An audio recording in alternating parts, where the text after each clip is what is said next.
একটি ছোট্ট সুতো, কিন্তু তার সঙ্গে জড়িয়ে থাকে ভালোবাসা, বিশ্বাস আর রক্ষার প্রতিশ্রুতি। কিন্তু এই রাখি বন্ধন উৎসবের শুরু কিভাবে হয়েছিল? কেন ভাদ্র মাসের পূর্ণিমায় ভাই বোনেরা হাতে এই রাখি বাঁধে?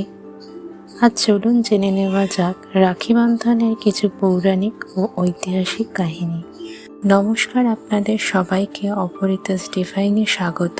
রাখি বন্ধনের সঙ্গে জড়িয়ে আছে দেবরাজ ইন্দ্র এবং ইন্দ্রাণীর একটি প্রাচীন কাহিনী।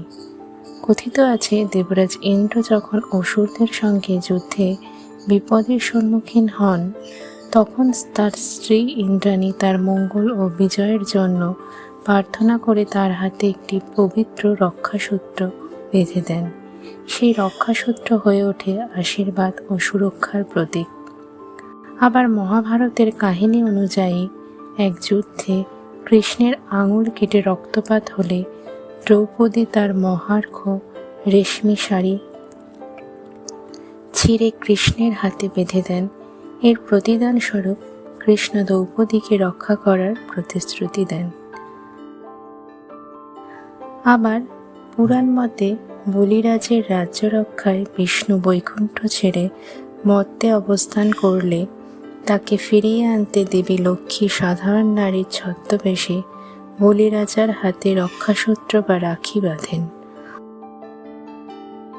অর্থাৎ রাখি শুধু জন্মসূত্রের সম্পর্ক নয়, ভালোবাসা দিয়েও সম্পর্কের বন্ধন তৈরি হতে পারে। আবার ইতিহাসেও রাখি বন্ধনের একটি বিশেষ অধ্যায় রয়েছে। 1905 সালে বঙ্গভঙ্গের সময় রবীন্দ্রনাথ ঠাকুর রাখি বন্ধনের ভাবনাকে ঐক্য ও সম্প্রীতির প্রতীক হিসেবে ব্যবহার করেন।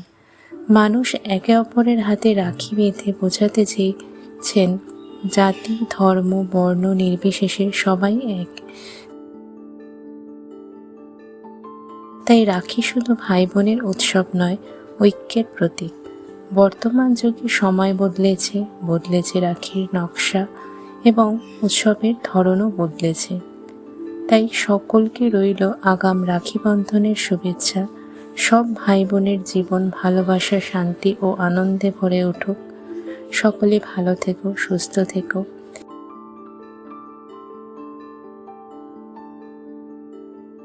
আপনারা যারা আমার চ্যানেলটি সাবস্ক্রাইব করেছেন, আমার পাশে আছেন, তাদের অসংখ্য ধন্যবাদ।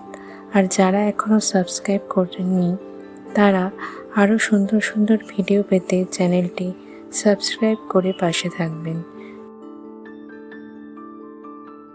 আমার এই ভিডিওটি ভালো লাগলে লাইক, কমেন্ট এবং পাশে থেকো।